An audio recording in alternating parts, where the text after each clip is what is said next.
नमस्कार, सलाम, सत श्री अकाल, जय भीम।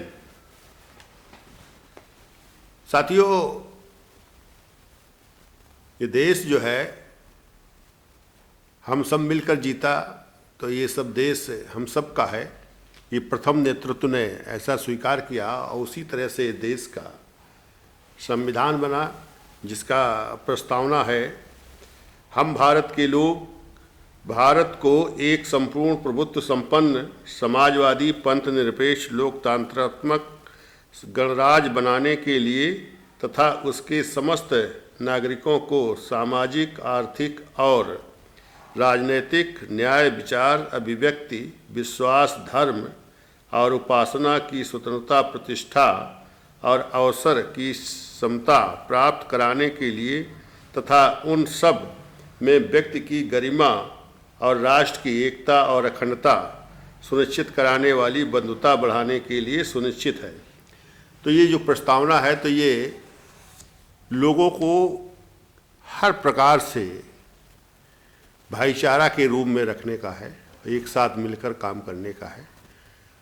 तभी यह देश मजबूत भारत बन सकता है। और जो बहुत पहले समय पर विश्व गुरु के रूप में भारत जाना जाता था, तो उस स्थिति को ये प्राप्त कर सकता है, ऐसा इसका संविधान बना है। लोगों के लिए इस तरह का व्यवस्था है। लेकिन आज जो विकृत सामाजिक अव्यवस्था जो संचार हुई, जो मानव में भेद, वो आज और गंभीरता से बड़ी हो गई है। वो ऐसा लगता है जैसे 1818 में जो घटना हुई थी, उन विकृतियों के शिकार महार समाज के 500 सैनिक 28,000 पेशवाओं का नस्ते नाबूद किया, क्योंकि उसमें ये व्यवस्था सरकारी अध्यादेश के तहत जारी किया था, पीछे झाड़ू आगे मटकी। तो उस व्यवस्था को मानव के खिलाफ बनाए रखते थे, उसको वापस लेने का नाम नहीं कर रहे थे। तो ये समानता के लिए, एकता के लिए, मानवता के लिए इस तरह का संघर्ष हुआ। और ऐसा फिर से उस विकृत सोच के लोगों में जो सत्ता में आज पहुंच गए हैं, उनमें ये सोच बनी हुई है और उसी व्यवस्था को लाने के लिए वो काम कर रहे हैं। विकास की बात केवल करते हैं, लोगों को भाईचारा में लाने की बात करते हैं, लेकिन उसको कार्य नहीं करते हैं। इस देश में जो उनका मूल संगठन है, जिसे आरएसएस कहते हैं, वो पूरी तरीके से मानव में कैसे भेद रहेगा, कैसे मानव को इस देश में शिक्षा से अलग रखेंगे, कैसे हम बेरोजगार बनाएंगे, कैसे उन्हें अपमानित बनाए रखेंगे, कैसे उन्हें मानवता से दूर रखेंगे, वो सारे कार्य इस ढंग से करते हैं कि जहाँ इस तरह की व्यवस्था अवलोकित हो। तो साथियों, अगर इसे ठीक करना है तो आपको केवल काम करने से या संघर्ष करने से, या आज भी संघर्ष में कोई कमी नहीं है, लेकिन उनकी विकृतियों के खिलाफ संघर्ष होते हैं। जैसे बहुत बड़ा एक आंदोलन हुआ जो किसान आंदोलन है, ये भी उसी का स्वरूप है। जो इस देश की जो भूमि है, जो खेत है, जो जमीन है, उसको पूंजीपतियों के हवाले करने जा रहे थे और वो उसी तरह के बिल पास किए थे। तो वो बिल, उन किसानों के आंदोलन से किसान पूरे देश के एकजुट हुए और करीब 13 माह आंदोलन चलाया, जिसमें करीब 700 किसानों की शहादत भी हुई है। और अभी कुछ दिन पहले लखीमपुर में इनके मंत्री अजय मिश्रा टोनी के लड़के द्वारा गाड़ी चढ़ा दी गई किसानों पर और 4 किसानों की मौत कर दी। इसमें कुछ प्रेस के लोग मरे और शहादत हुए, और इस तरह से उन लोगों ने भी इनके लोगों को पा गए तो उनको ठीक किया। और ये आज भी उस मानने के लिए तैयार नहीं है, लेकिन उस व्यवस्था के खिलाफ जो आंदोलन पूरे देश में हो गया था और चुनाव सामने खड़ा है, तो इसलिए उसके बिलों को वापस ले लिया है। लेकिन फिर भी अभी तक जो एमएसपी है उसको लागू नहीं किया है। किसानों की जो बड़ी इस पर बात थी कि एमएसपी लागू हो, और अभी उन पर जो मुकदमे लगाए गए थे उनको वापस लेना था, अभी वापस नहीं लिए, लेकिन आश्वासन दिया है। तो इस तरह के देश में जो व्यवस्था चल रही है, तो उसे आप कैसे ठीक करेंगे? सरकार नहीं ठीक करेगी, ठीक आपको करना है। और बल्कि इस देश का लोकतांत्रिक व्यवस्था इतना विकृत हो गया है कि वो अपनी श्रेष्ठता को हर जगह स्थापित कर दिया है। तो जो गैर मनवादी हैं, जो इस देश के सेकुलरिज्म समाज के लोग हैं, वो भी श्रेष्ठता को बनाकर रखा है। तो जब श्रेष्ठता के कारण से इस देश में जो अछूत था, जो पिछड़ गया है शूद्र, उनको भी मुख्य धारा का हिस्सा बनाने में किसी की स्वीकृति नहीं है, किसी उस पर काम नहीं कर रहा है, कोई भी काम नहीं।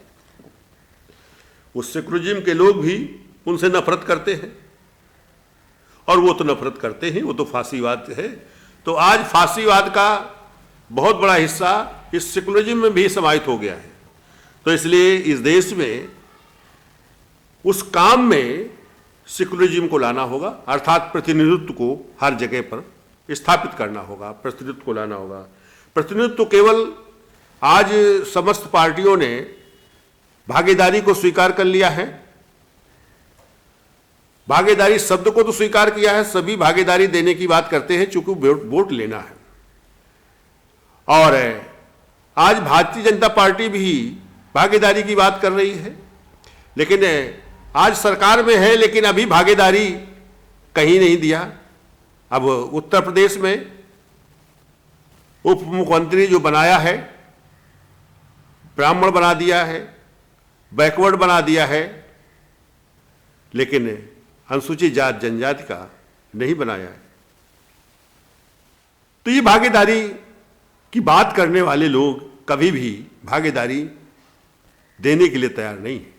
तो ये भागीदारी लेने के लिए आपको तैयार होना पड़ेगा, आपको उस तरह से संघर्ष करना होगा, केवल शब्द को नहीं, उसको काम में कैसे परिवर्तित करें। जैसे काम में जब परिवर्तन करोगे तो इस देश में कौन कौन चीज से लोग वंचित किए जा रहे हैं, कौन कौन चीज से वंचित है, वो उसमें भागीदारी होनी चाहिए। जैसे देश में जो जमीन जो सरकारी मानक है 3.25 एकड़ भूमिहीन किसानों को मिलना चाहिए, तो पहला सिद्धांत यही होना चाहिए कि जो जमीन पहले भूमिहीन किसानों को 3.25 एकड़ भूमि दी जानी चाहिए, ये देना होगा, सुनिश्चित करना होगा। और दूसरी बात, अगर भूमि नहीं है तो उसको उस मूल्य रेशियो को रखते हुए उस भूमि का ऊसर, जंगल, नदी, नाला, तालाब जो भी है उपलब्ध, वो जमीन का हिस्सा उन भूमिहीन किसानों को सुनिश्चित करना चाहिए। जब सुनिश्चित नहीं अगर ये करते हैं तो आपको अपनी हिस्सेदारी कायम करने के लिए एक साथ खड़े होना चाहिए। और जब तक मुद्दों के साथ आप एक साथ नहीं खड़े होंगे, तब तक इस देश में ये विकृत सामाजिक व्यवस्था नहीं खत्म होगी, इस देश में जो भेदभाव है नहीं खत्म होगा, और वो श्रेष्ठता सभी को आहत पहुंच कर रही है। यहाँ तक कि जो लोग उस सवर्ण समाज के लोग अगर इसको चलाना चाहते हैं, चलाए रखे थे, तो उनमें भी श्रेष्ठता का आधार आकर उनमें भी डिस्प्यूट पैदा है।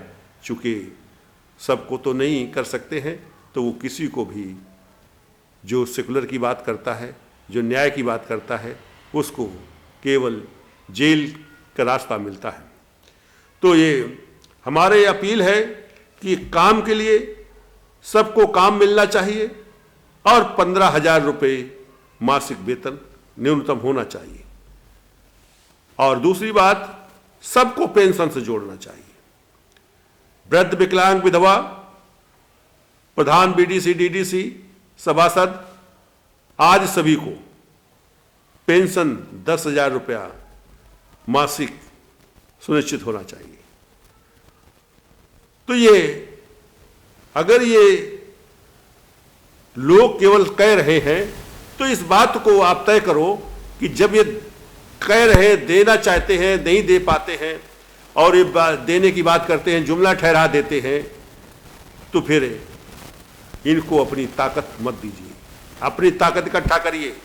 जो ये एफिडेविट दे, जो जिस पर आपको विश्वास हो कि ये कर सकता है, करेगा, उसे आप वोट दीजिए। अपना अधिकार लीजिए और वो अधिकार एफिडेविट हो, पहली कैबिनेट बैठक में तय होना चाहिए कि सबको काम और न्यूनतम वेतन 15,000।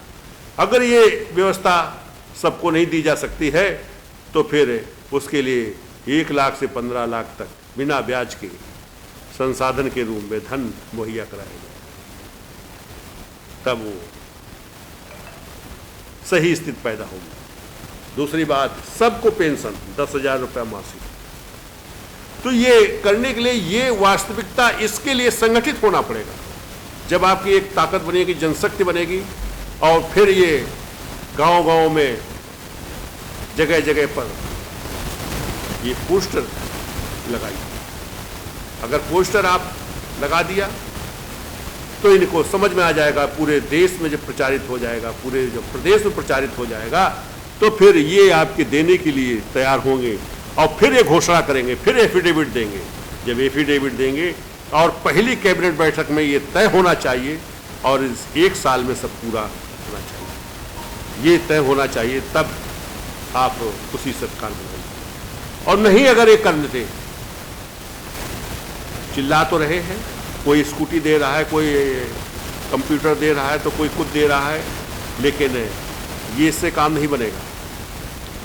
एक स्ट्रक्चर होना चाहिए जो सबके लिए लागू हो, दान का नहीं, अनुदान का नहीं, काम से संबंधित हो। क्योंकि कुछ दिन के लिए नहीं कि आपने दे दिया तो कुछ दिन ठीक हो जाएगा, लेकिन आम जीवन कैसे चलेगा? जब आप भूख से मरते हैं तब क्या दिक्कत नहीं होती, तब लोग पर केवल चिल्लाते रहते हैं और काम नहीं कर पाते। इसलिए आपको काम से जुड़ना होगा, काम के लिए संघर्ष करना होगा, तब यह देश मजबूत भारत बनेगा, तब यह देश सबका भारत बनेगा, तब यह देश इस देश विश्व के स्तर पर विश्व गुरु के रूप में जाना जाएगा। क्योंकि यहाँ पर ये सामाजिक और आर्थिक, राजनीतिक, ये तीनों चीज़ों में सुधार होगा और 3 चीज़ों का समन्वय जब स्थापित होगा तो यह देश मजबूत भारत बनेगा। फिर ये जो विदेशी ताकतें, जो चीन हो चाहे पाकिस्तान हो, जो आंख दिखा रहे हैं, जो ज़मीन पर कब्जा कर रहे हैं, इनकी हिम्मत नहीं होगी, ये कब्जा नहीं कर पाएंगे। और ये सब हो सकता है। राष्ट्रीय भागीदारी आंदोलन जो कर रहा है, राष्ट्रीय भागीदारी आंदोलन ने तो ये बात कहा है कि आप सदस्य बनिए, आपका जो नागरिकता है, नागरिकता भी समान नागरिकता होगी। फिर असम की तरह आपको डिटेंशन सेंटर में नहीं जाना पड़ेगा और असम के लोगों को आपकी ताकत बनेगी तो उनको छोड़ना पड़ेगा और असम के लोगों के साथ न्याय करना होगा। अभी तक तो आप पूरे देश में आप खुद संगठित नहीं हो रहा है। आप अपने मुद्दे पर संगठित हो तो आपकी समस्या का तो अंत होगा ही, और इस देश में और लोगों पर जो समस्याएं पैदा की गई हैं उसका भी अंत होगा। ये डिटेंशन सेंटर से वो भी बाहर होंगे, असम के लोग। तो मैं साथियों ये आपसे अपील करता हूँ कि आप एक चैनलाइज सिस्टम से राष्ट्रीय भागीदारी आंदोलन की सदस्यता लें, वो भी चेन सिस्टम से, उस जो योजना है, योजना के आधार पर, तो फिर जब उससे लेंगे तो आपका सामाजिक, राजनीतिक और आर्थिक इन तीनों चीज़ों का आपको फायदा मिलेगा और आपको आर्थिक की प्रॉब्लम से वो खत्म हो जाएगी। इस देश में सभी नागरिक हो जाएंगे, इस देश में सभी जो आप समुदाय चलाते हैं, जो आप वो सभी से सफल होंगे, आप हर लड़ाई में सफल होंगे। आप जो जिस समाज के आप हैं उस समाज का अगर भला चाहते हो तो फिर आप सबके लिए लड़ना होगा। इस देश में चूंकि यह देश का सिस्टम है वो आज जनशक्ति से जोड़ा गया है, तो जनशक्ति में किसी एक समाज की ताकत से यह देश सरकार में हिस्सेदारी नहीं पाएगा।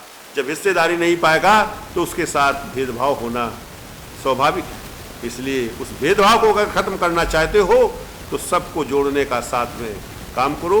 यह देश हम सब का है, किसी के बाप का नहीं है।